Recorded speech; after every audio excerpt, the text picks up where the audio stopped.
Hi Bigg Boss Malayalam season 7 വിജയിയെ തീരുമാനിക്കാനുള്ള Hotstar voting ആണ് ഇപ്പോൾ നടന്നുകൊണ്ടിരിക്കുന്നത്. അൺഒഫീഷ്യൽ പോളിൽ വമ്പൻ മുന്നേറ്റമാണ് പല താരങ്ങളും നടത്തിക്കൊണ്ടിരിക്കുന്നത്. അൺഒഫീഷ്യൽ പോളിൽ ആരൊക്കെയാണ് മുന്നിൽ, ഏറ്റവും പുറകിൽ ആരൊക്കെയാണ്, മിഡ് വീക്ക് എവിക്ഷനിലൂടെ ആരൊക്കെ പുറത്താവാൻ സാധ്യതയുണ്ട്, അതുപോലെ തന്നെ വിജയ് ആരാവും എന്നുള്ള സൂചനയെല്ലാം ഇപ്പോൾ ഏകദേശം വന്നുകൊണ്ടിരിക്കുന്നു. അതിനു മുൻപ് നമ്മളുടെ ഈ ചാനൽ നിങ്ങൾ ആദ്യമായിട്ടാണ് കാണുന്നതെങ്കിൽ അല്ലെങ്കിൽ സബ് ചെയ്യാതെയാണ് കാണുന്നതെങ്കിൽ ഒന്ന് സബ് ചെയ്തേക്കുക. കൂടാതെ ലൈക്ക്, ഷെയർ, കമന്റ്സ്, അതുപോലെ വീഡിയോ ഹൈപ്പ് ചെയ്യാനും മറക്കരുത്. അൺഒഫീഷ്യൽ പോളിൽ അനുമോൾ വേറെ ലെവൽ തരംഗം എന്ന് തന്നെ പറയണം. സാധാരണ അനുമോൾക്ക് വരുന്ന വോട്ടിനേക്കാളും ഒരുപാട് മുകളിലാണ് അനുമോൾക്ക് ഇപ്പോൾ വോട്ടുകൾ വന്നുകൊണ്ടിരിക്കുന്നത്. ഞെട്ടിപ്പിക്കുന്ന വോട്ടുകളാണ് അനുമോൾക്ക് വരുന്നത്.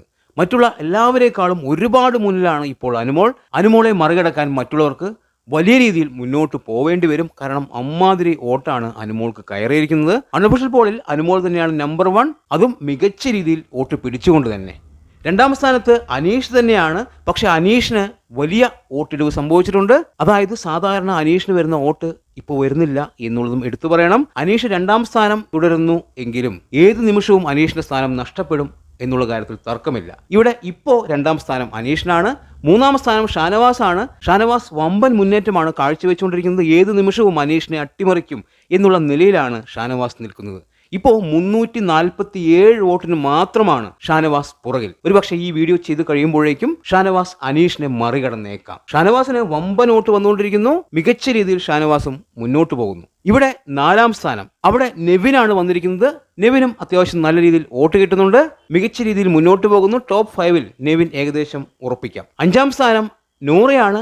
നൂറയ്ക്ക് സാധാരണ വരുന്നതിനേക്കാളും വോട്ട് കുറവാണ് ഇപ്പോൾ വന്നുകൊണ്ടിരിക്കുന്നത്. മികച്ച രീതിയിൽ മുന്നോട്ട് പോയ നൂറ ഇപ്പോൾ താഴേക്ക് പോയിക്കൊണ്ടിരിക്കുന്ന ഒരു കാഴ്ചയാണ് കാണാൻ സാധിക്കുന്നത്. ടോപ്പ് 5ൽ ഉണ്ടാവുമോ എന്നുള്ള കാര്യത്തിൽ ഇപ്പോൾ ഒരു സംശയമുണ്ട്. ഒരുപക്ഷെ ആദില നാളെയോ മറ്റന്നാളോ പുറത്തു പോയി കഴിഞ്ഞാൽ നൂറയ്ക്ക് ടോപ്പ് 5ലേക്ക് കയറാനുള്ള ഒരു സാധ്യതയുണ്ട്.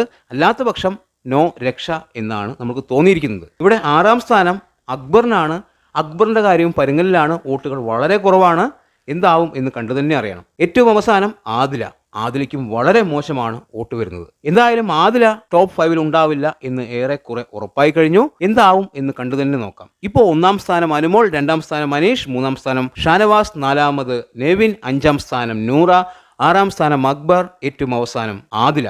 എന്തായാലും മിഡ് വീക്ക് എവിക്ഷനിലൂടെ 2 പേർ പുറത്തു പോകും. അവിടെ സാധ്യത അക്ബർ, ആദില, നൂറ ഇവരിൽ നിന്നും 2 പേരായിരിക്കും മിഡ് വീക്ക് എവിക്ഷനിലൂടെ പുറത്തേക്ക് പോകാൻ ഏറ്റവും കൂടുതൽ സാധ്യത. ഇപ്പോഴത്തെ സാഹചര്യത്തിൽ ബിഗ് ബോസ് കിരീടം ചൂടാൻ ഏറ്റവും കൂടുതൽ സാധ്യത അനുമോൾക്ക് തന്നെയാണ്. ഒരു സംശയമില്ല. ഇനിയും ദിവസങ്ങളുണ്ട്, അട്ടിമറികൾ നടന്നേക്കാം. എന്താണ് നിങ്ങളുടെ അഭിപ്രായമെന്ന് കമന്റ് ബോക്സിൽ കമന്റ് ചെയ്യുക. വീഡിയോ ഇഷ്ടമായാൽ ചാനൽ സബ് ചെയ്യുക. പുതിയൊരു വീഡിയോയുമായി കാണുന്നവരെ ബൈ.